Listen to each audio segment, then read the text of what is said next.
Hello दोस्तों, आप देख रहे हैं Nilesh education practice test number 6 ITI electrician theory practice test number 6। तो चलिए शुरू करते हैं। प्रश्न 1 में है, निम्नलिखित में से किसमें प्रतिरोध का ऋणात्मक तापक्रम गुणांक होता है। निम्नलिखित में से किसमें प्रतिरोध का नेगेटिव तापक्रम गुणांक होता है। ऑप्शन है ताम्र यानी तांबा, रजत यानी चांदी, एल्यूमिनियम, सिलिकॉन। तो आंसर हो जाएगा ऑप्शन डी, सिलिकॉन। सिलिकॉन जो कि एक अर्धचालक होता है। अर्धचालक में दो पदार्थ होते हैं, एक होता है सिलिकॉन और एक होता है जर्मेनियम, जिससे आईसी चिप्स वगैरह बनाई जाती है। प्रतिरोध क्या है? विद्युत परिपथ में विद्युत धारा के प्रवाह का विरोध करने की प्रवृत्ति को प्रतिरोध कहते हैं।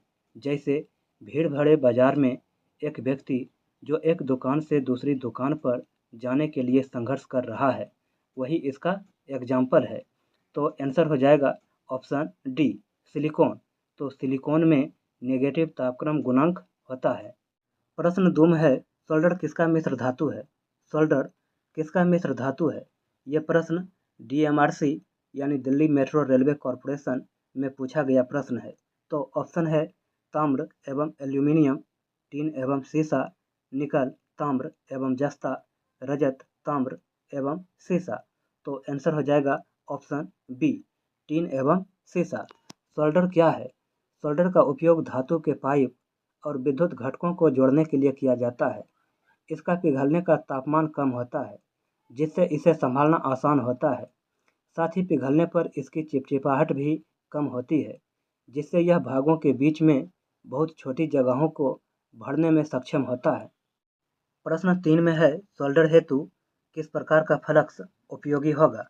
यानी सोल्डरिंग करने के लिए किस प्रकार का फ्लक्स उपयोगी होगा। तो ये प्रश्न भी DMRC में पूछा गया प्रश्न है। फ्लक्स एक ऐसा पदार्थ है जो आमतौर पर खारा होता है, जिसे अन्य निकायों के साथ मिलाया जाता है ताकि उनका संलयन हो सके और उन्हें पानी और एसिड में अधिक घुलनशील बनाया जा सके। तो ऑप्शन है जिंक क्लोराइड, टाइलो, हाइड्रोक्लोराइड, रेजिन। तो आंसर हो जाएगा ऑप्शन डी, रेजिन। प्रश्न 4 में है, इलेक्ट्रॉन सिद्धांत के आधार पर इलेक्ट्रॉन्स प्रवाहित होता है। इलेक्ट्रॉन सिद्धांत के आधार पर इलेक्ट्रॉन्स प्रवाहित होता है। तो ये प्रश्न JMRC में पूछा गया प्रश्न है। तो ऑप्शन है नकारात्मकता से सकारात्मकता की ओर जाते हैं, यानी निगेटिव से पॉजिटिव की ओर जाते हैं। सकारात्मकता से नकारात्मकता की ओर जाते हैं, यानी पॉजिटिव से निगेटिव की ओर जाते हैं। सकारात्मकता की ओर जाते हैं, यानी पॉजिटिव की ओर जाते हैं। नकारात्मकता की ओर जाते हैं, यानी निगेटिव की ओर जाते हैं। तो आंसर हो जाएगा ऑप्शन ए, नकारात्मकता से सकारात्मकता की ओर जाते हैं, यानी माइनस से प्लस की ओर जाते हैं। प्रश्न 5 में है, इलेक्ट्रॉन के प्रवाह से किसका निर्माण होता है। इलेक्ट्रॉन के प्रवाह से किसका निर्माण होता है।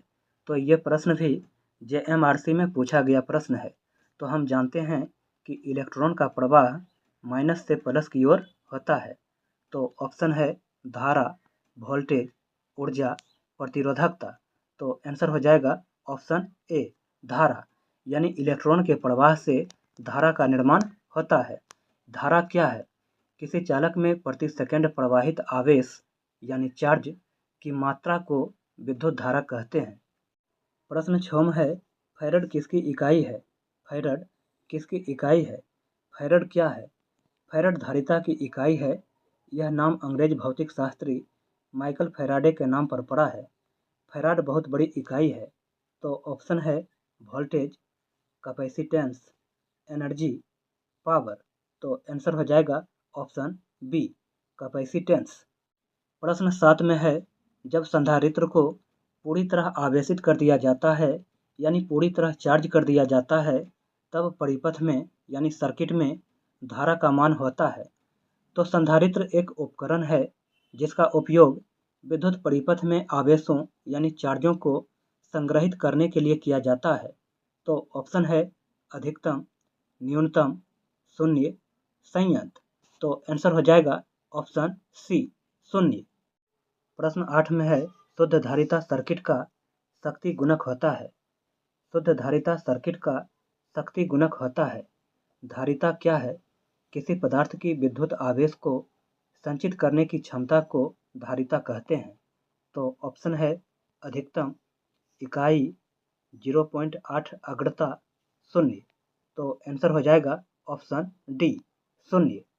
प्रश्न 9 में है, चालकों के मध्य उत्पन्न किए हुए आर्क को यानी चिनगारी को घटाने के लिए कौन सी वैद्युत युक्ति प्रयुक्त होती है?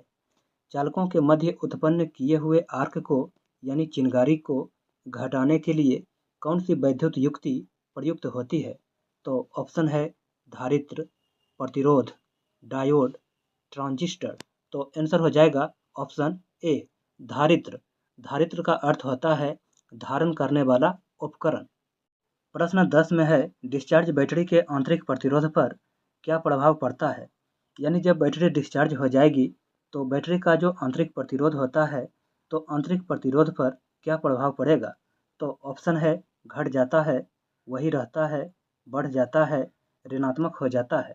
तो आंसर हो जाएगा ऑप्शन सी, बढ़ जाता है। आंतरिक प्रतिरोध क्या है? जब किसी सेल की प्लेटों को तार द्वारा जोड़ते हैं तो तार में सेल की धन प्लेट से ऋण प्लेट की ओर विद्युत धारा का प्रवाह होता है तथा सेल के घोल में ऋण प्लेट से धन प्लेट की ओर धारा प्रवाहित होती है। सेल का घोल विद्युत धारा की मार्ग में प्रतिरोध उत्पन्न करता है और इस प्रतिरोध को सेल का आंतरिक प्रतिरोध कहते हैं।